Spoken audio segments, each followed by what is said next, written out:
So I was planning to come out here and just jump right into the presentation, but before I start, I actually just wanted to say a couple of things. We were having some discussions at about 7:45 this morning, talking about how this was going to be a long day for all parties involved, and wondering how many people were still going to be left in that last block of the day. Thank you guys for hanging out all day with us and staying here.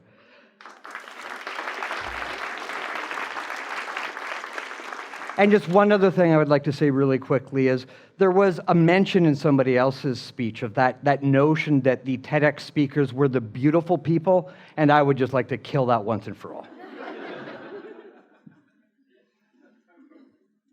Nobody wants to get older. Okay, I'll rephrase that. A lot of people after the age of 21 no longer really kind of want to get older. I mean, I remember when I was 10, 11, 12, and I kept wondering, why does getting older go so slow? But once I had those legal parts of age behind me, driving, voting, drinking, I started looking forward at the end of my life course with a certain amount of dread, and I know that many of us do. There's this situation taking place in our society and in our culture now where our population's age is increasing. What's going on is we're seeing more elderly people and we're seeing fewer people at the other end of that life course. And this is creating situations where our social institutions are having to deal with all kinds of new and emerging issues. We have questions in many different and diverse sectors of society, with pensions, healthcare, housing, or social welfare. They're all under increasing scrutiny as we're continually reminded that our aging population is putting more demands on them than can be sustained.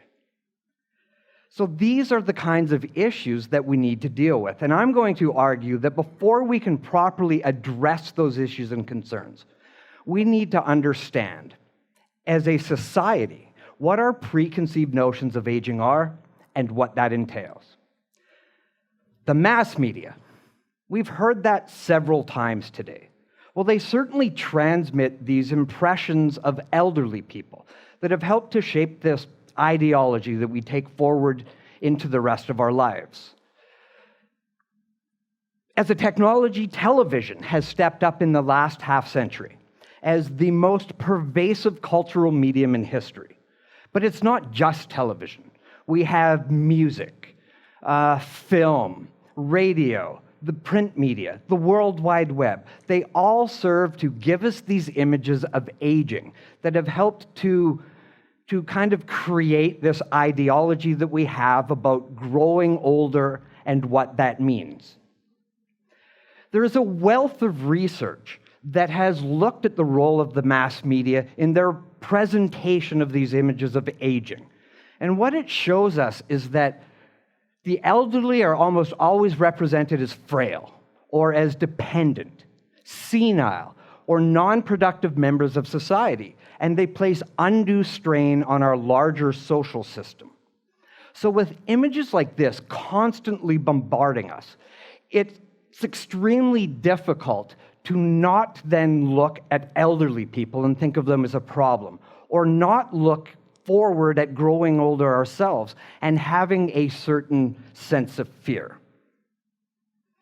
We have these media portrayals that all fall in that same narrow kind of worldview, the narrow way of looking at one particular group of people.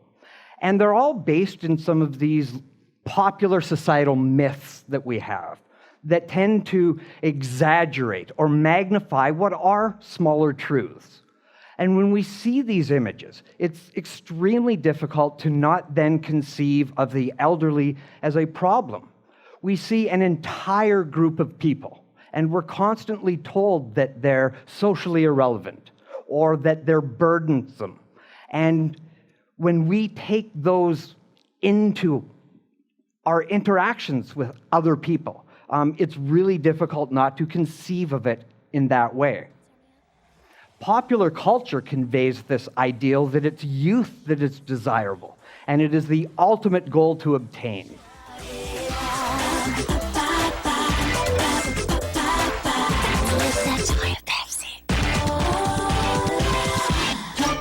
For those who think young. All right, check it. 3 aces. Nice, but nicer. Full house. Ooh. Nice. Royal flush.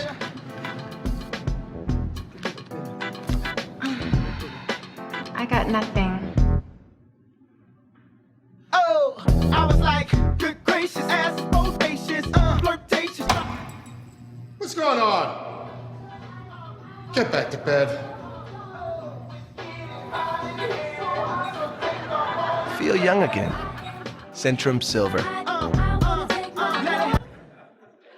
So with these images, we can see how it potentially even further devalues our elder population by representing them with little or no social value.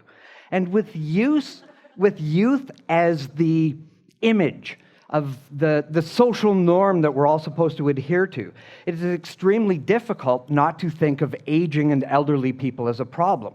And this is probably nowhere more obvious than in the copious amounts of advertising we have that promise to mask signs of aging or to put the entire process into arrest. All of this obviously available with the purchase of a consumer good. On primetime television, characters aged 65 years of age and older are an almost invisible population. A recent study concluded that of the primetime characters on network television in the United States, only 3% of them qualify as elderly. But recent figures from Statistics Canada tell us that 15.9% of the population is in fact 65 years of age or older. So there exists this serious disconnect between media's images of aging and the reality that most of us will experience in our lifetimes. That is not to say that there are not older people that are experiencing problems as they grow older, because there are. But when the only images that you see of older people in the media, when you see them at all, are all framed through that same negative lens, it is extremely difficult not to think of the elderly as a social problem or to think about growing older with some sense of fear. One of the ways that we can combat this is by creating stronger intergenerational links. Now, most people tend to have relatively positive impressions of their own grandparents, but then think negatively of those elders that they don't know. Meaningful time spent between our youth and our aged can help to break down some of these walls of fear and distrust. So, the Center for Education and Research on Aging at the University of the Fraser Valley, of which I am a member, undertook a research project in Mission, BC in 2012. For just over 6 months, a group of 7 girls from a local elementary school would go to the Pleasant View Care Facility to participate in dance classes with the elders there. I also put together a group of students, and we went in and filmed the entire process. So it was the first Tuesday in February when the really excited and kind of nervous young ballerinas showed up at Pleasant View. They took in everything around them and made their way to the rec room to get ready. The chairs were already filling up with eager residents, and the girls began what became a very important Tuesday morning ritual. They would do this initial group introduction, and then their dance instructor, Miss Lee, would take them around the room, and they would greet each resident by name, one by one. This happened continually over the course of the entire project, and was really significant because it was only 2 or 3 weeks before the girls were calling the residents by name. And this broke down some of those walls. We saw those initial awkward moments replaced by smiles. And we saw smiles replaced by high fives. And we saw high fives ultimately replaced by hugs, as the bonds between these groups started to take seed. They were playing warm-up games and exercises together from the very first class, as both the ballerinas and the residents embraced this journey with open arms. We're a couple of years removed from this now, and it's amazing. I still can't not watch this footage and have the memories of everything. It was just absolutely incredible. So the girls, we interviewed them before these dance classes started. And we asked them, so what do you know about elderly people? And it was interesting in that most of them actually didn't have much of a relationship with older people. Only a couple of the girls even had grandparents that they ever saw. So we asked them, so what does it mean to be old? And what do you think that you're going to experience? The interesting thing is that by going into a place like Pleasant View, we are in fact dealing with some of the most infirmed elders. So the residents at Pleasant View were suffering from dementia. There were people that had significant mobility issues, were really at the very end of life. And the girls went in with these kind of preconceived ideas that they had.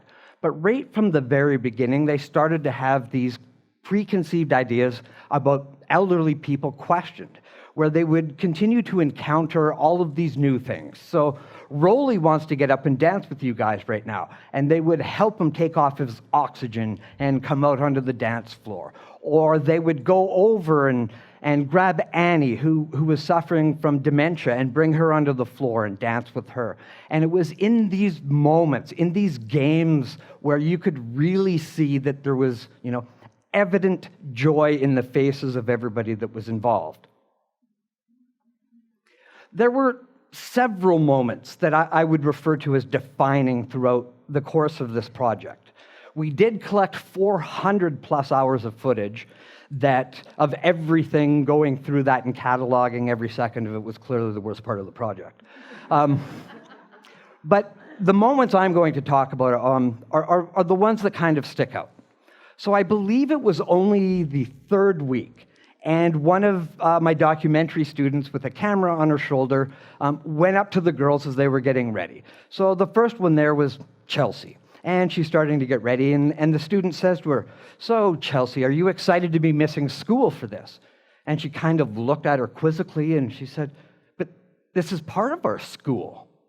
And then she thought for a second, and she goes, "Well, I've always hated Tuesdays, and now Tuesday is my favorite day." We had Jean. Jean was paralyzed on one side of her body from a stroke. She had recently broken her leg and was now confined to a wheelchair. So when we were talking to Jean, she mentioned that she looks forward to this all week. She said, things aren't really good for me right now, but I just love it when the girls are here. It brightens my day. And then Paige. I'll be honest with you, I could have done 2 documentaries just about Paige. What an incredible kid that was. So we were about 4 weeks in. And again, one of the documentary students went up to her and said, "Hey, Paige, can you tell us what you're learning about the residents?" So I did ultimately produce a documentary video about this entire project, and I took the name of the documentary right from this moment. She stood there for a second, and then this big smile crept across her face, and she goes, "That they're not scary." So this continued over several months, and it was incredible to see these bonds and to see these girls embracing and changing, and they were having all of their preconceived ideas about aging challenged every step of the way. And they dealt with it. And the joy on the faces of the residents every Tuesday was just absolutely phenomenal. It is increasingly important, I believe, for us to have these intergenerational ties. We live in a society where everyone kind of fragments off into their own little technical connected world, and that's nothing against social media and all of those things, because that is a very valuable way for people to connect with each other. But if we lose those links to our past, if we don't understand the complexities of the worlds around us, then I believe that this disconnect that we have between our young and our old is only going to expand. Their instructor would lead them through all of these ballet poses and in such a way as that encouraged the residents to participate. And frankly, they didn't need encouragement. They were on board every step of the way. Now, at the end of this all, we did a dance recital where the girls and the residents had prepared for friends and family to come into the care facility, and they would perform this dance recital for them. They were all excited to demonstrate their hard work and to show off for their families. But at the same time, I don't think anybody wanted it to come, because that meant that their Tuesdays were over. At the end of all of this, the diversity in the resident population, the limited number of participants in the research study, meant that that original research focus that we had, looking at whether there were any physiological or cognitive benefits for the residents as a result of their participation, was in fact not able to quantify any benefits. But I will ask you this.